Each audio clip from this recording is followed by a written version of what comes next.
Andhra, Telangana and NRI Christian matches కోసం Rebecca matrimony మీ perfect match కోసం ఇప్పుడే కాల్ చేయండి. అందరికీ నమస్కారం.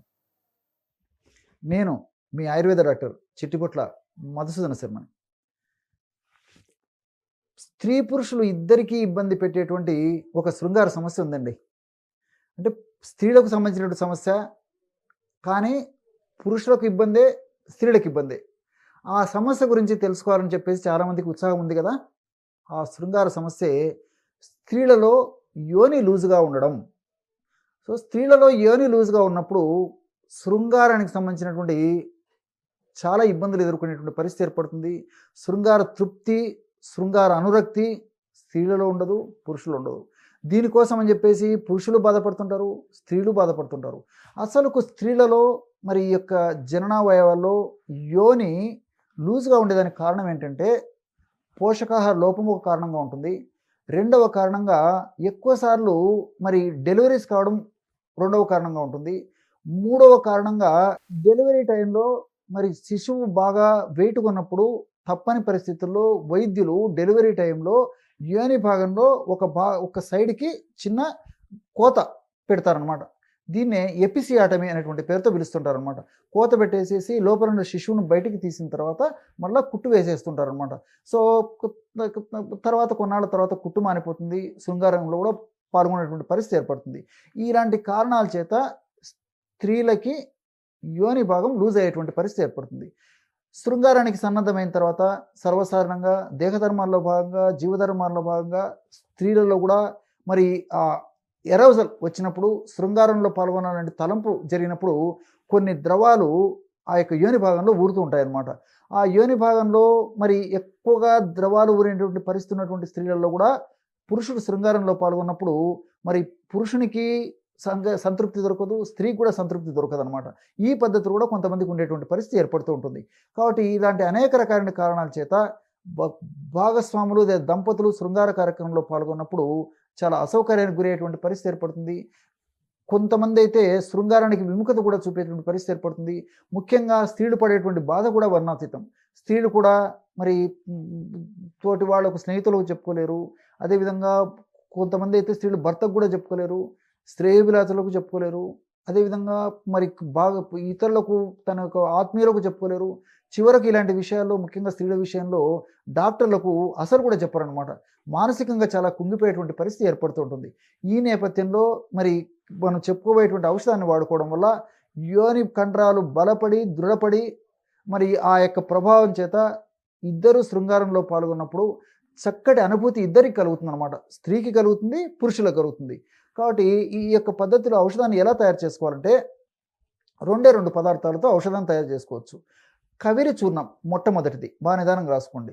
కవిరి చూర్ణం లేదా తెల్ల కాచు చూర్ణం, ఏ పేరైనా ఒకటే అండి. తెల్ల కాచు చూర్ణం లేదా కవిరి చూర్ణం అని రాసుకోండి. ఆ కవిరి చూర్ణము కవిరి మనకు మార్కెట్లో దొరుకుతుంది. దాన్ని తెచ్చుకొని దంచేస్తే ఈజీగా పౌడర్ అయిపోతుంది. ఆ కవిరి చూర్ణాన్ని ఉదాహరణకు ఒక 20 గ్రాములు తీసుకోండి. రెండవది బూరుగ బంక. ఈ బూరుగ బంక మనకు గడ్డల రూపంలో ఎండించినటువంటి మనకు మార్కెట్లో దొరుకుతాయి. అది తెచ్చుకొని మిక్సీలో వేసేస్తే ఈజీగా పౌడర్ అయిపోతుంది. లేని పక్షంలో మరి శాల్మలి చూర్ణం అనేటువంటి పేరుతో బూరుగ బంకను మనకు మార్కెట్లో విక్రయిస్తూ ఉంటారనమాట. శాల్మలి చూర్ణం అదైనా తెచ్చుకోవచ్చు. ఆ శాల్మలి చూర్ణాన్ని ఒక 20 గ్రాములు తీసుకోండి. కాబట్టి 20 గ్రాములు నేను చెప్పినటువంటి పద్ధతిలో కవిరి చూర్ణము, 20 గ్రాములు శాల్మలి చూర్ణం, ఈ రెండు పదార్థాలు బాగా కలిపేసేసి ఒక గాజు సీసాలో నిల్వ ఉంచుకొని దీన్ని ఔషధంగా వాడుకోవాలి. ఎలా వాడుకోవాలంటే తగినంత ఔషధాన్ని తగినంత తేనెతో కలిపేసేసి తేనెలాగా క్రీమ్ లాగా పేస్ట్ లాగా తయారు చేసుకొని ఆ విధంగా తయారైనటువంటి ఆ యొక్క పేస్ట్ని స్త్రీలు యోని భాగంలో లోపలి భాగం అంతా అప్లై చేసేసి ఒక గంట సేపు ఆగిన తర్వాత యోని భాగాన్ని శుభ్రం చేసుకుంటూ ఉండాలి. వాళ్ళకు ఉదయం వీలైతే ఉదయం అలాగా మందు ఔషధం వాడుకోవచ్చు, సాయంత్రం వాడుకోవచ్చు, నైట్ వాడుకోవచ్చు. వాళ్ళ కన్వీనియంట్ని బట్టి, వాళ్ళ యొక్క టయాన్ని బట్టి, వాళ్ళ యొక్క వసతిని బట్టి వాళ్ళకు మరి ఇతర ఇబ్బంది లేనటువంటి టైంలో ఎప్పుడైనా సరే ఈ విధంగా అప్లై చేసేసి ఒక గంట ఆగిన తర్వాత ఆ భాగాన్ని తుడిచేసుకోవడం కానీ, లేకపోతే శుభ్రం నీళ్ళతో తుడిచేసుకోవడం, నీళ్ళతో కడిగేసుకోవడం కానీ, బట్టతో తుడిచేసుకోవడం కానీ చేస్తుండాలి. ఈ విధంగా రెగ్యులర్గా కొన్నాళ్ళ పాటు చేయడం వల్ల నేను చెప్పినటువంటి పద్ధతిలో యోని భాగంలో ఉన్నటువంటి కండరాలు దృఢపడతాయి. యోనిక్ భాగం నుండి కండరాలు గట్టిగా తయారు కావడం చేత శృంగారానికి సన్నద్ధమైనప్పుడు స్త్రీ పురుషులు శృంగారంలో పాల్గొన్నప్పుడు అంగప్రవేశం జరిగేటప్పుడు కూడా సంతృప్తికరంగా ఇద్దరికి ఉంటుంది. శృంగార కార్యక్రమం చేసేటప్పుడు కూడా ఇద్దరికీ చక్కటి అనురక్తి, చక్కటి సంతోషము, ఆనందము, ఆహ్లాదం కలిగేటువంటి పరిస్థితి ఏర్పడుతుంది. చక్కటి ఎంజాయ్మెంట్ కూడా కలిగేటువంటి పరిస్థితి ఏర్పడుతుంటుంది అనమాట. కాబట్టి అవసరాన్ని బట్టి ఈ యొక్క ఔషధం 15 డేస్ కానీ 20 డేస్ కానీ, మరీ అవసరమైతే 1 మంత్ కూడా వాడుకోవచ్చు. తర్వాత మళ్ళీ 4-5 మాసాలు ఆపేసేసి అవసరమైతే మళ్ళీ కొన్నాళ్ళ పాటు వాడుకోవచ్చు అనమాట. కాబట్టి ఈ పద్ధతిలో స్వల్పకాలం పాటు మాత్రమే ఔషధాన్ని వాడుకోవాలి.